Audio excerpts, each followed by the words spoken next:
My brother Carter was handed a luxury car and a VP title, while I was mocked for wearing work boots and driving a battered truck.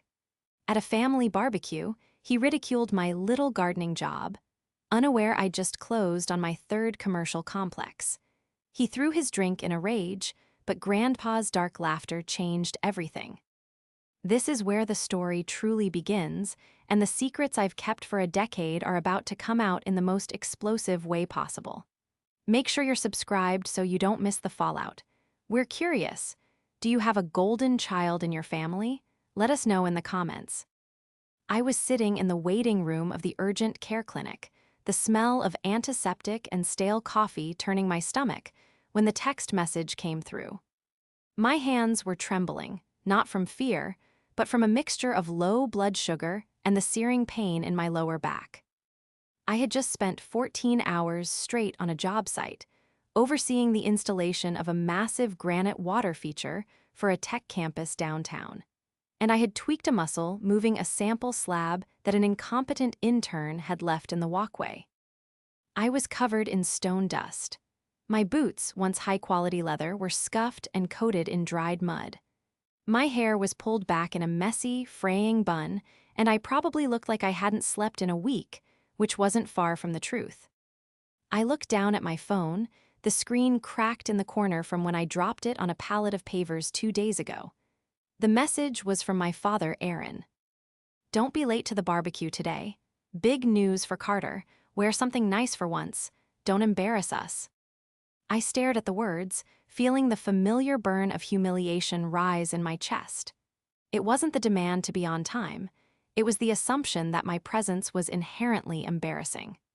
I was 32 years old, yet to Aaron, I was still the disappointment who liked to play in the dirt rather than get a real degree like my brother. I typed back, my thumbs moving slowly. At urgent care, hurt my back at work, might be late. The 3 dots appeared instantly. He was typing, then he stopped, then typing again. Figure it out, Eva. Carter is being named junior partner today. He needs the family united.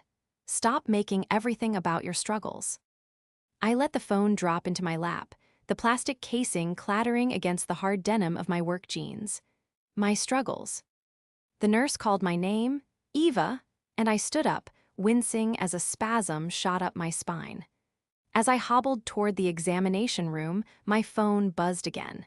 It was a notification from my banking app, a scheduled alert I had set up years ago. Wire transfer complete, $450,000. Escrow closed on property 3. I looked at the notification, then back at my father's text about Carter's promotion. The irony was so sharp it almost tasted like iron in my mouth. My father thought I was struggling to pay rent. He thought my gardening business was a cute, failing hobby. He had no idea that the dirt I played in was currently valued at a cumulative $4 million across 3 prime city locations.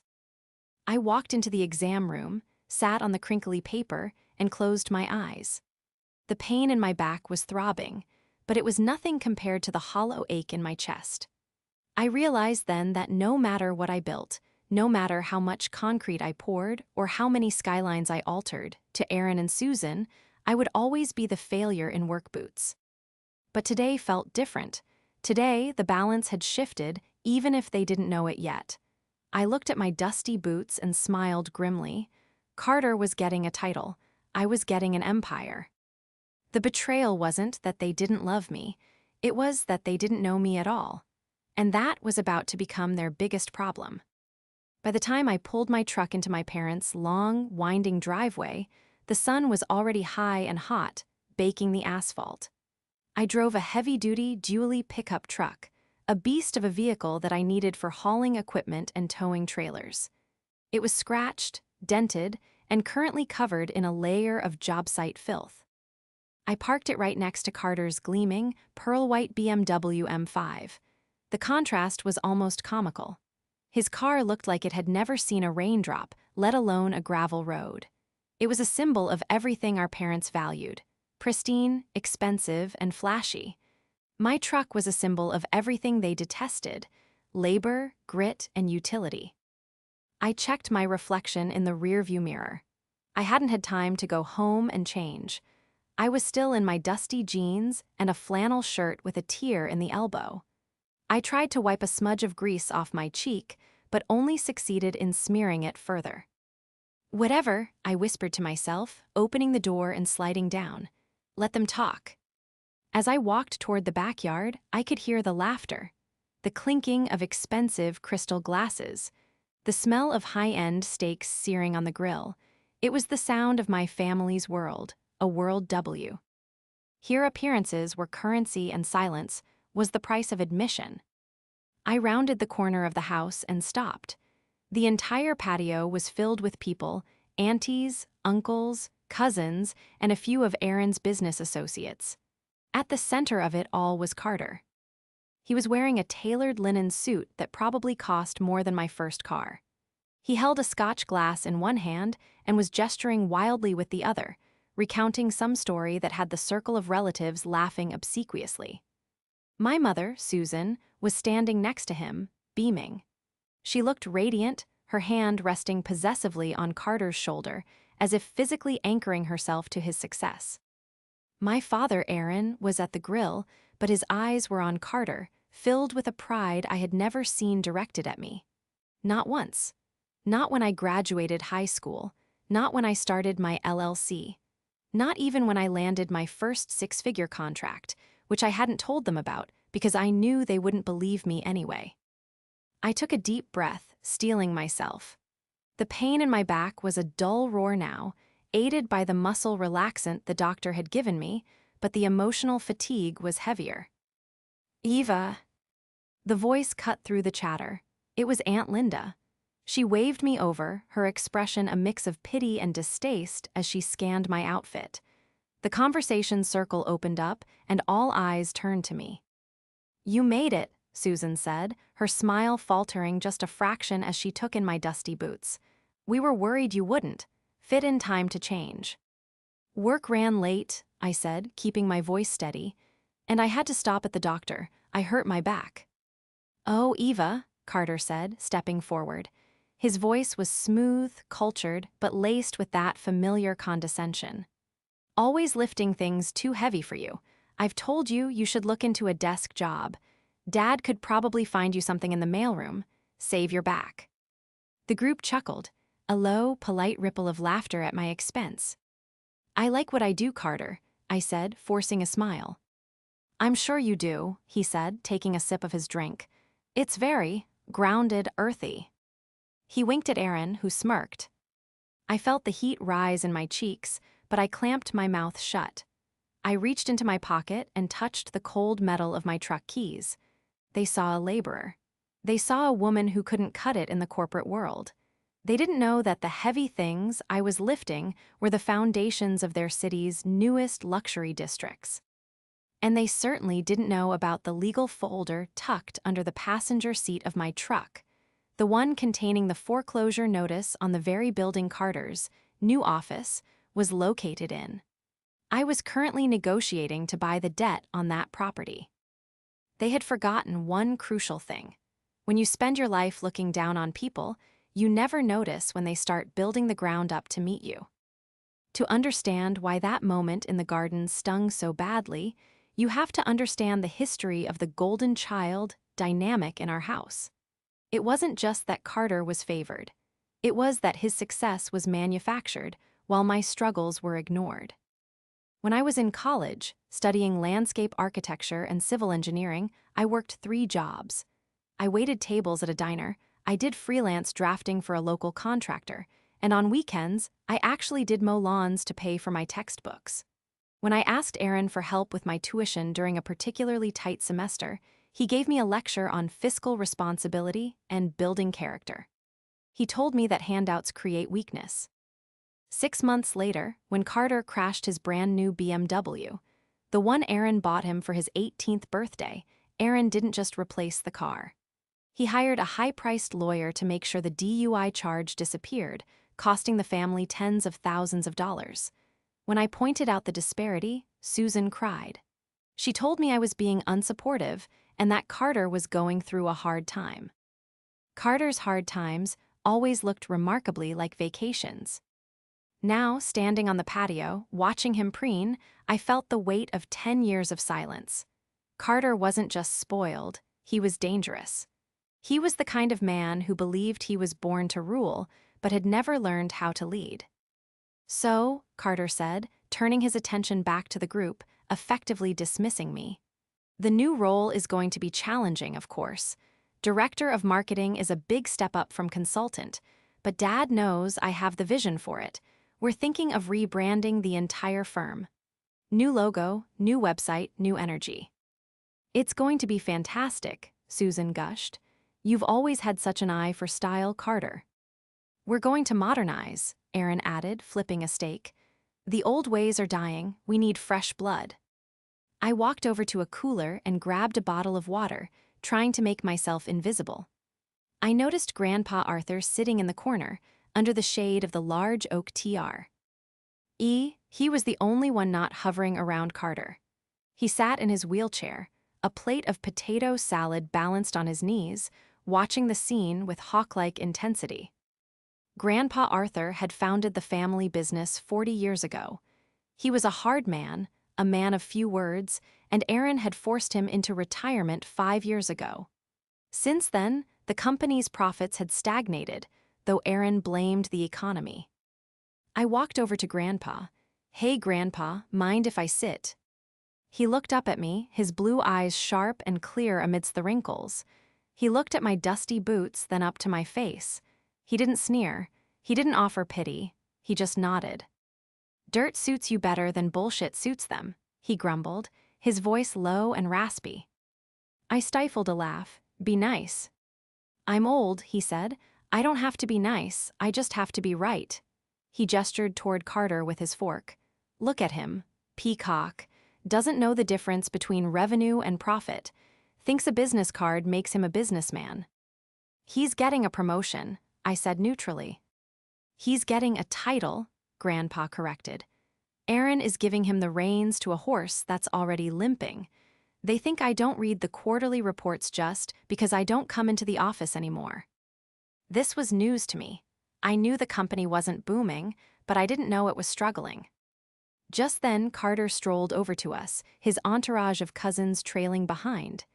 He looked down at me, then at Grandpa. Grandpa, you look comfortable, Carter said, a smirk playing on his lips. Eva, didn't anyone tell you to wash up? You look like you just crawled out of a ditch.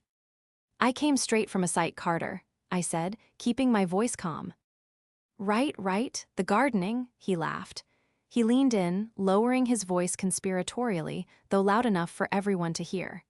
Hey, seriously though, Eva, if you need money, just ask Dad. You don't have to embarrass us by showing up looking like the help. It's bad for the brand. He took a sip of his scotch, his eyes glinting with malice. He wasn't just arrogant, he was cruel. He enjoyed the contrast between us. He needed me to be the failure so he could be the success. I don't need money, Carter, I said quietly. Sure, he said, waving a hand dismissively. That's what they all say, but hey, good news. Since I'm director now, I'm going to need some landscaping done at my new place. The condo Dad bought me downtown, the terrace needs work. I'll hire you. Friends and family discount. He looked around at the cousins, waiting for the laugh. It came right on cue. My grip tightened on the water bottle. The plastic crinkled loudly. He was talking about the Obsidian Tower condos. I knew them well. I had bid on the contract to redesign their lobby interior last month. I'm pretty booked up, Carter, I said. Booked with what? Trimming Mrs. Higgins' hedges? He laughed again, a sharp, barking sound. Come on, Eva, don't be proud, take the charity. That was the moment. The exact moment the dam began to crack. He wasn't just insulting me, he was trying to erase me. He was trying to reduce my decade of blood, sweat, and tears into a punchline for his ego. I looked at him, really looked at him. I saw the fear behind his eyes, the desperation to be adored, and I realized he was fragile. One tap and he would shatter. I'm not expensive because I'm proud, Carter, I said, my voice dropping an octave, becoming dead serious. I'm expensive because I'm the best, and frankly, you can't afford me. The silence that followed was instant. The cousins stopped laughing. Susan gasped from the nearby table. Carter's smile froze, his eyes narrowing into slits. "Excuse me," he hissed. Grandpa Arthur let out a soft, dry chuckle. "She told you, boy, check your wallet." Carter blinked, his face flushing a deep, blotchy red. For a second, I thought he might actually hit me. The air on the patio had turned thick and suffocating. "I can't afford you," Carter repeated, his voice rising in pitch. "I make more in a month than you make in a year, Eva. Don't delude yourself." Aaron stepped in then, sensing the tension.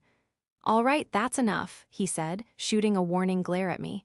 "Eva, don't start trouble. Carter was just trying to be nice." "Nice?" I started to argue, but I stopped myself. There was no point. They had their narrative. I was the bitter, unsuccessful sister. Nothing I said right now would change that. I stood up, wincing slightly as my back protested. "I'm going to get some ice for my back," I said, and walked toward the house, leaving the silence hanging heavy behind me.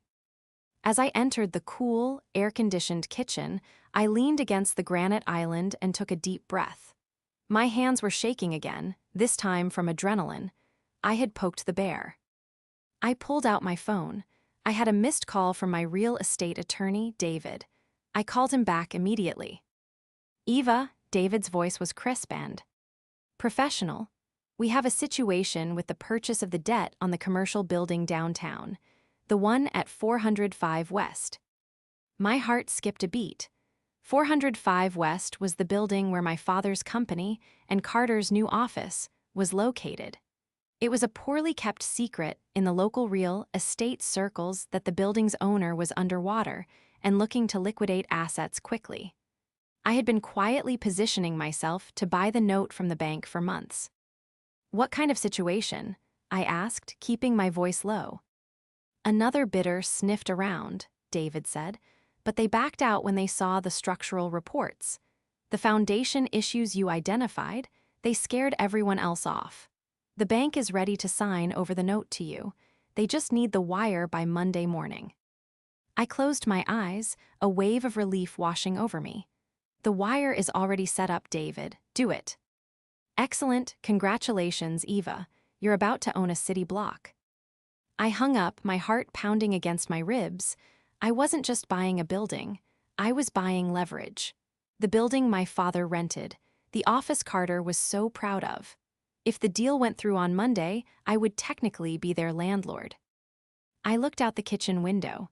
Carter was back to holding court, laughing loudly, his arm draped over a cousin's shoulder. He looked so secure, so untouchable. I scrolled through my emails and found the due diligence report on the building. I opened the tenant file. RE Dynamics, my father's company. I scanned the lease agreement. It was set to expire in 3 months. They had no renewal option locked in. They were on a month-to-month holdover because Aaron had been too cheap to commit to a long-term lease rate increase last year. I had them, but I needed more. If I was going to make a move, I needed to know exactly how fragile their position was. I remembered Grandpa Arthur's comment about the quarterly reports. I slipped out of the kitchen and down the hallway to my father's home office. The door was unlocked. I knew Aaron kept physical copies of everything. He didn't trust the cloud. I went to the filing cabinet, my heart racing. I found the file marked RE Dynamics FY 2025 financials. I flipped it open. The numbers were bleeding red. Revenue was down 40%. Client retention was abysmal. And there, in the expense column, were massive, unexplained outlays labeled consulting fees C. Sterling. C. Sterling, Carter.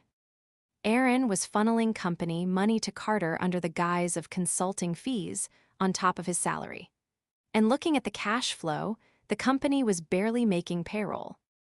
I snapped a picture of the document with my phone. "What are you doing?" I spun around. Susan was standing in the doorway, holding a tray of appetizers. Her face was pale.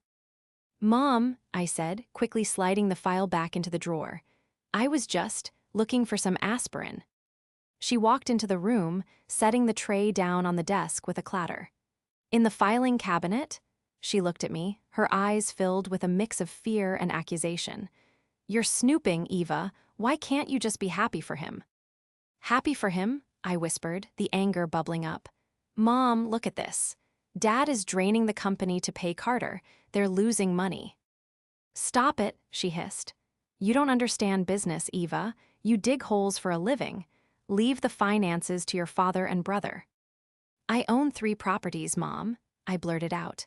I manage a portfolio worth millions. I know how to read a balance sheet. Susan looked at me, her expression blank.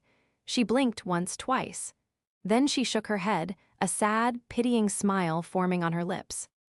Oh, honey, she said softly.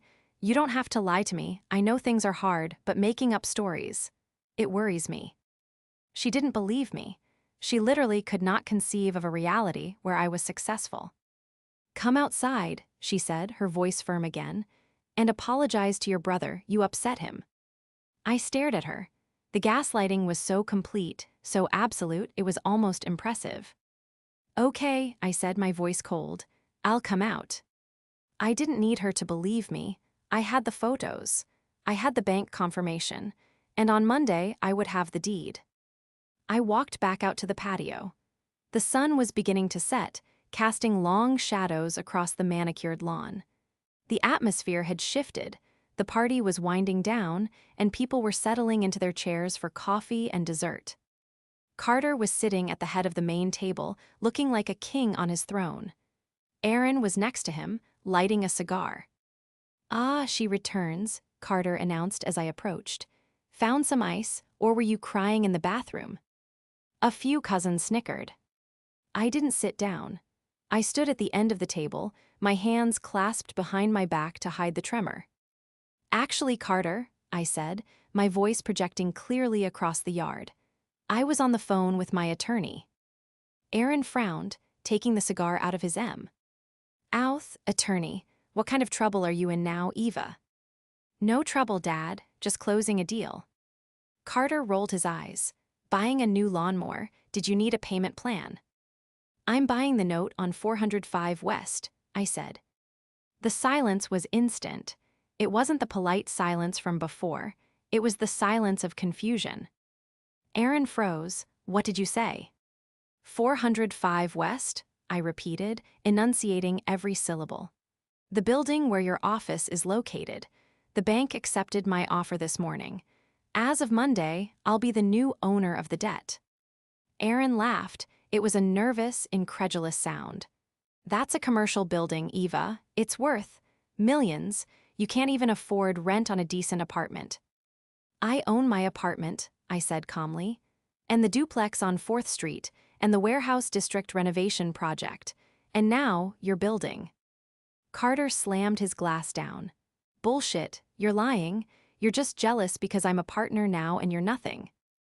Am I? I pulled out my phone and opened the email from David. I walked over to Aaron and held the screen in front of his face. Read it, Dad. Escrow instructions. Buyer, Eva Sterling, LLC. Purchase price, $2.4 million. Aaron stared at the screen. His face went gray. The cigar fell from his fingers onto the grass, smoldering. How, he whispered, where did you get this money? I worked, I said. I invested.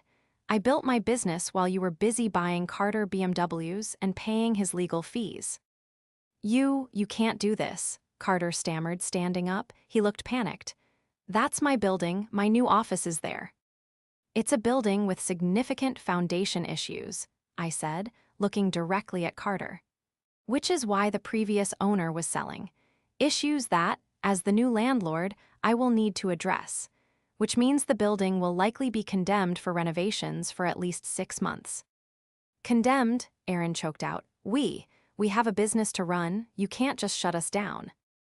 I checked your lease, Dad, I said, my voice hardening. You're month to month. I can give you 30 days notice, and considering the structural liability, I might have to. You little witch, Susan screamed, jumping up from her chair. How could you? Your own family, you'd ruin your brother's big moment for this fantasy. It's not a fantasy, Mom, I yelled back, losing my cool for the first time. It's a legal contract, and it's not about ruining his moment. It's about the fact that you've been funneling company money into his pockets for years while the business circles the drain. I held up the phone again, showing the photo of the financial report. Consulting fees, Dad? Really? $15,000 a month to a brand consultant who doesn't even show up until noon. The guests were staring, mouths agape. The veneer of the perfect family was shattering in real time. "That's internal company data," Carter shouted. "You stole that, I'll sue you." "Sue me with what money, Carter?" I shot back. "The company is broke, I saw the cash flow. You're insolvent." Carter looked around wildly, his face twisting into an ugly sneer. "She's lying. She's crazy. She's always been jealous of me. Dad, tell them she's lying." But Aaron didn't speak. He was slumped in his chair, staring at the table, the reality of his financial ruin and his daughter's sudden power crashing down on him. "You're a gardener," Carter screamed, desperate now. "You dig in the dirt, you're nothing." "I'm your landlord," I said coldly, "and rent is due on the 1st. The fallout was immediate and chaotic. Susan was sobbing hysterically, clinging to Carter's arm.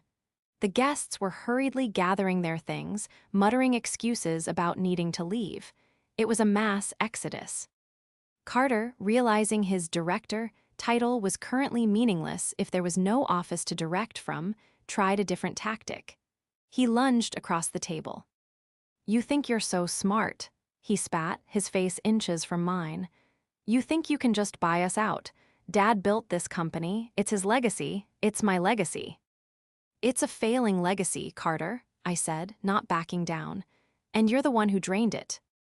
"I'll destroy you," he hissed. "I know people. I'll have your little LLC buried in lawsuits so fast you won't know what hit you. I'll tell everyone you're a fraud. I'll ruin your reputation in this town." "Go ahead," I said. "My reputation is built on concrete and steel. Yours is built on Dad's credit card." "Carter, sit down," Aaron finally barked. He looked aged, defeated. He looked up at me with eyes that were no longer dismissive but fearful. "Eva, we need to talk, privately." "No secrets," I said. "Not anymore. Anything you have to say, you can say in front of everyone who's left." Only a few people remained, mostly close family who were too shocked to move, and Grandpa Arthur. "You're making a mistake," Aaron said, his voice trembling. "If you evict us, the company folds, we have Conter. Axe, we have clients, you'll destroy the family." "You destroyed the family when you decided one child was a prince and the other was a servant," I said. "I'm just balancing the books." "We can work something out," Aaron pleaded. We can make you a partner, a silent partner." "I don't want to be a partner in a sinking ship, Dad. I want the building. I'm going to renovate it, fix the foundation, and turn it into high-end mixed-use retail. I have the blueprints already drawn up." You planned this," Susan wailed. "You've been plotting against us." "I was planning my business," I corrected. "You just happened to be in the way." Carter, seeing his father crumble, lost it completely.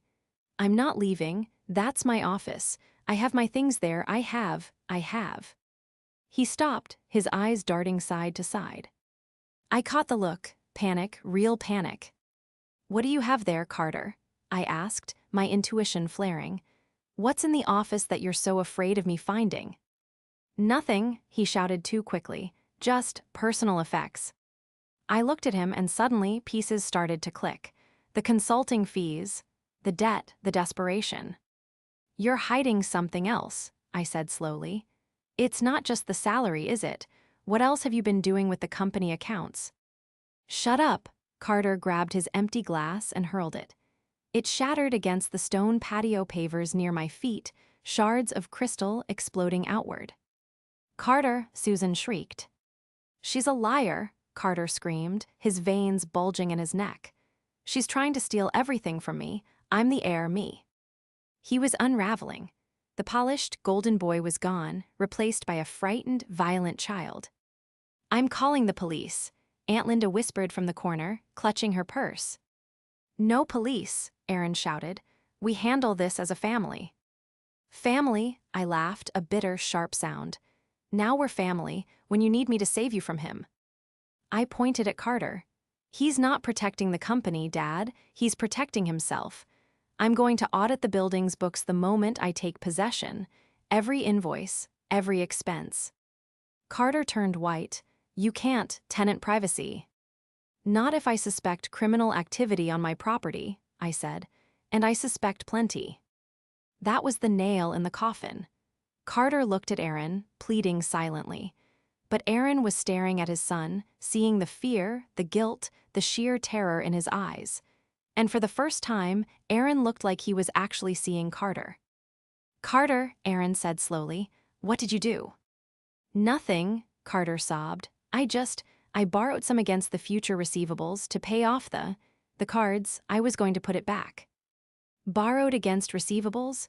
Aaron stood up, his face turning purple. You leveraged the client contracts. That's embezzlement, Carter. That's fraud. I had to, Carter cried. The gambling, the guys were going to break my legs. The silence that fell over the patio was heavy enough to crush bone. Gambling debts. Embezzlement. The golden child wasn't just a failure, he was a criminal. And then, from the corner, a dry, raspy laugh cut through the air. Grandpa Arthur's laugh was low at first, a rattling sound in his chest, before it grew into a full, barking guffaw that echoed across the silent patio. He slapped his knee, tears of mirth gathering in his eyes. Finally, Grandpa wheezed.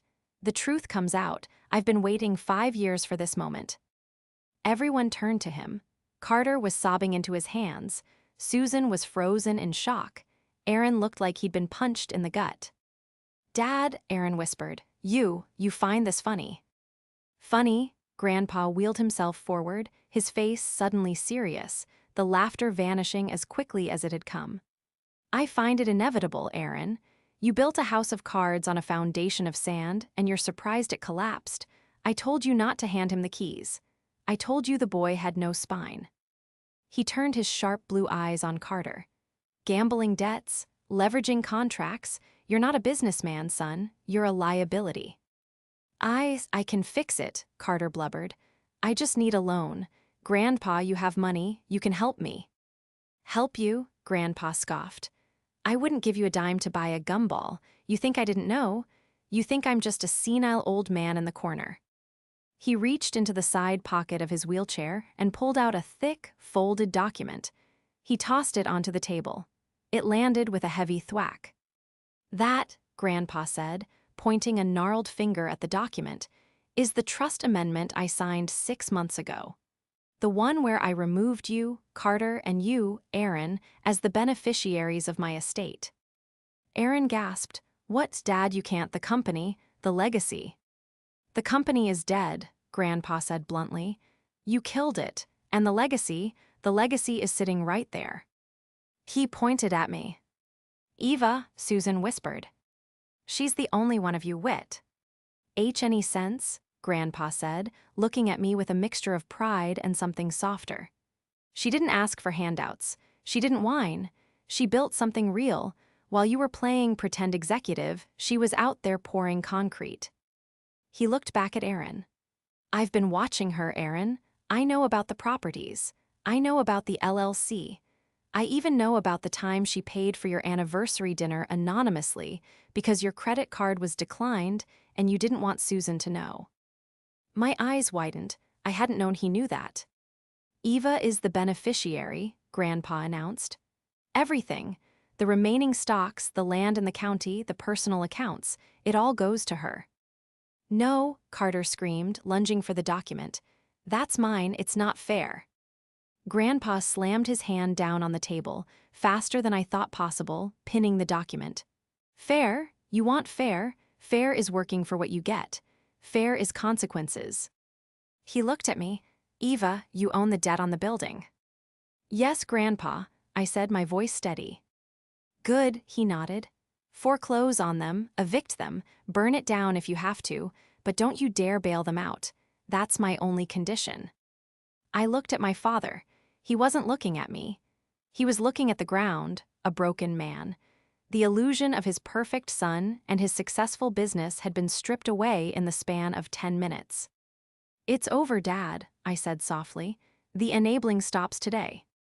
Carter was hyperventilating now, realizing his safety net was gone. But what am I going to do? The debts, the guys. "I suggest you start looking for a job," Grandpa said. "I hear there's good money in digging ditches. Eva might even hire you, if you're qualified." The irony hung in the air, heavy and sweet. "I won't hire him," I said. "He's a liability." And with those words, I finally, truly cut the cord. The next few months were a blur of legal proceedings and logistical nightmares, but for the first time in my life, I wasn't navigating them alone. Grandpa Arthur was by my side, figuratively, and often literally, rolling into meetings with my lawyers to offer his unsolicited but often brilliant advice. I served the eviction notice on RE Dynamics the following Monday. Aaron tried to fight it for a week, then gave up when the forensic accountants confirmed the embezzlement. The company filed for bankruptcy a month later. Carter's fall was less graceful. Without the company's salary and the consulting fees, his debts caught up with him fast. The BMW was repossessed. His condo went into foreclosure. Last I heard, he was living in Susan's sewing room, working part-time at a car wash and dodging calls from collection agencies. He tried to reach out to me once, asking for a small loan to get back on his feet. I blocked the number. Aaron and Susan are adjusting. Susan still cries a lot, mourning the image of the family she thought she had. Aaron is quiet. He works as a consultant for a small firm now, a real job with a boss who holds him accountable. We have Sunday dinner sometimes. It's awkward, but it's honest. There's no more preening, no more lies. He looks at me differently now, not with love exactly. I think his pride is too wounded for that, but with respect and fear. As for me, I bought the building. I gutted it. I reinforced the foundation, stripped the rot, and rebuilt it from the ground up. I'm standing in the penthouse suite right now, my new office. The floor-to-ceiling windows overlook the city skyline that I helped shape. The sign on the door says Sterling Development Group. Grandpa Arthur is sitting by the window, watching the sunset. "Nice view," he says. "It is," I agree. "You did good, kid," he grunts. "You did good." I look at my reflection in the glass. I'm not wearing dusty boots today. I'm wearing a tailored suit and heels. But underneath, I'm still the same person. The person who knows the value of dirt. The person who knows that you can't build a skyscraper without digging a hole first. I turned away from the window and smiled. "Ready for dinner, Grandpa? I'm buying." He chuckled. "You better be, you're the rich one now." And for the first time in my life, I didn't feel the need to correct him. I just laughed, pushed his wheelchair toward the elevator, and went to enjoy the life I had built, brick by brick.